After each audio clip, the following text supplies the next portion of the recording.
العالمین الصلاۃ والسلام علی سید المرسلین اما بعد فاعوذ باللہ من الشیطان الرجیم بسم اللہ الرحمن الرحیم صلی اللہ علی حبیبہ سیدنا محمد وآلہ وصحبہ وسلم۔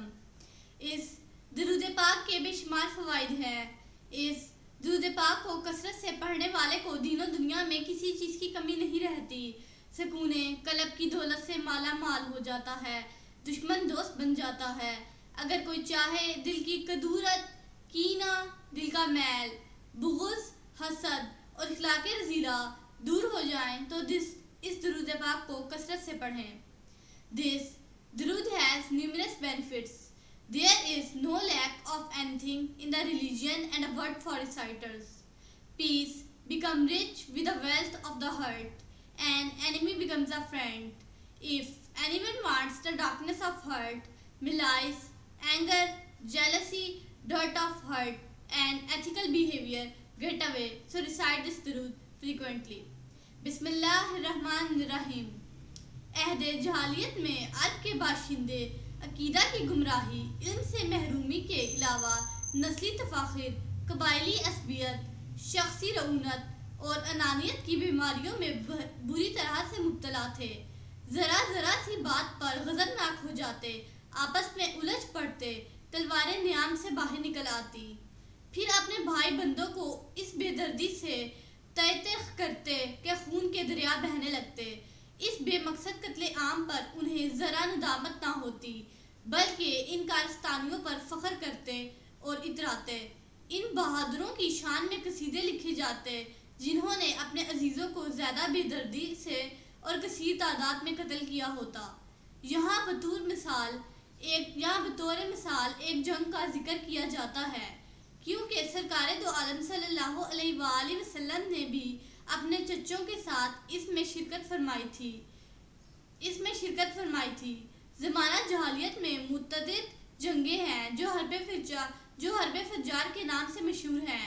ہم جس حرب فجار کا ذکر کر رہے ہیں یہ وہ جنگ ہے جو زمانہ بعثت سے 20-25 سال قبل اس وقت لڑی گئی تھی جب حضور صلی اللہ علیہ وآلہ وسلم کی عمر مبارک 15 سے 20 سال کے درمیان تھی۔ اس جنگ میں ایک فریق قریش اور بنی کنانہ تھے اور دوسرا فریق بنو حوازن، اور اس کی وجہ یوں بیان کی گئی ہے کہ ہیرا کا بادشاہ نعمان بن منظر ہر سال جب عکاس کا میلہ لگتا تھا اس وقت اپنا تجارتی قافلہ وہاں بھیجا کرتا تھا۔ اس قافلے میں مشک و عنبر وغیرہ خوشبودار چیزیں سر فہرست ہوتی۔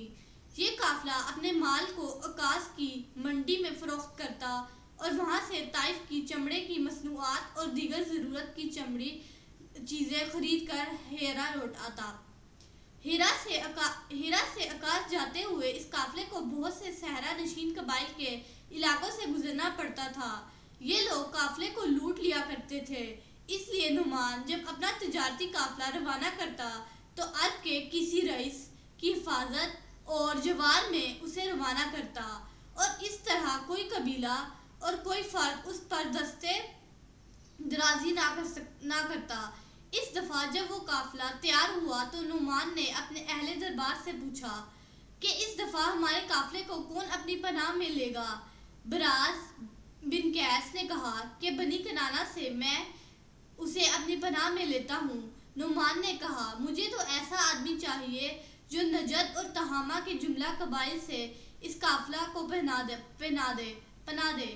وہاں حوازن کا ایک رئیس عروہ الرحال موجود تھا۔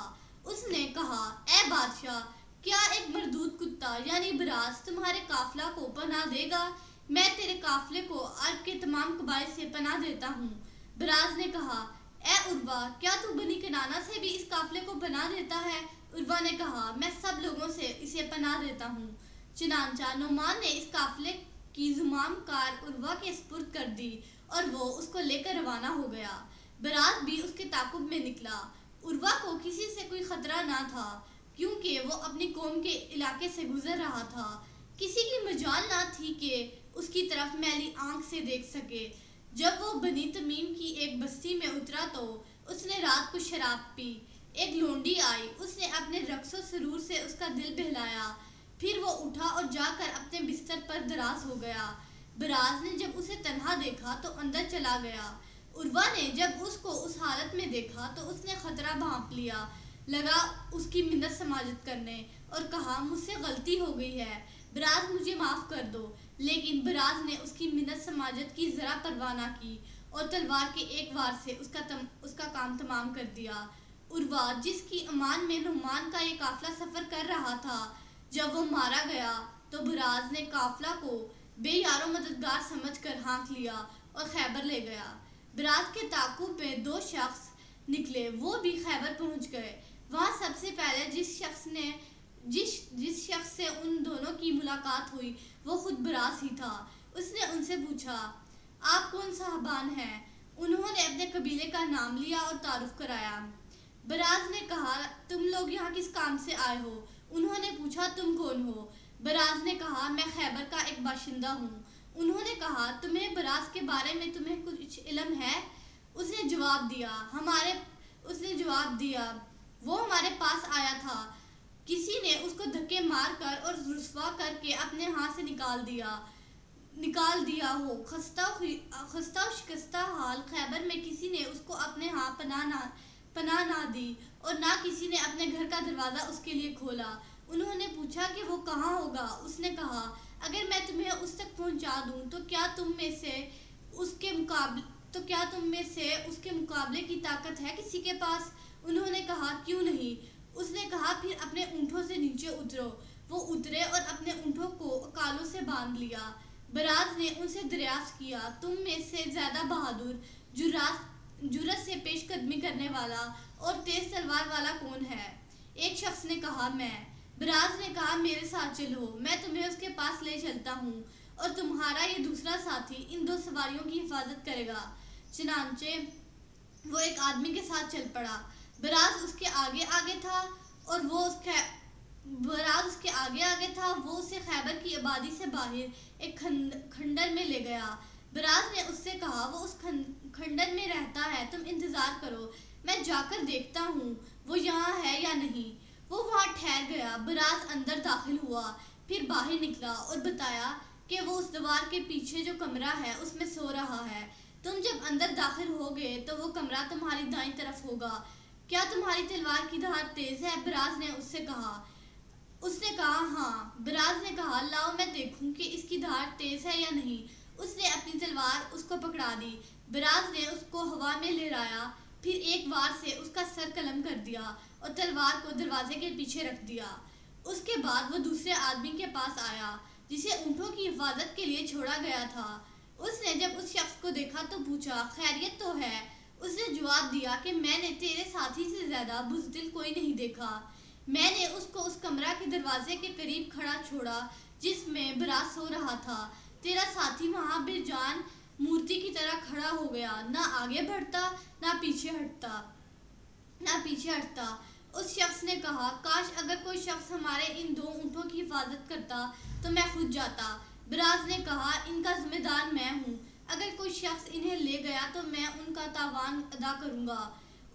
وہ آدمی اس مکان کی طرف چل پڑا۔ براز اس کے پیچھے پیچھے تھا۔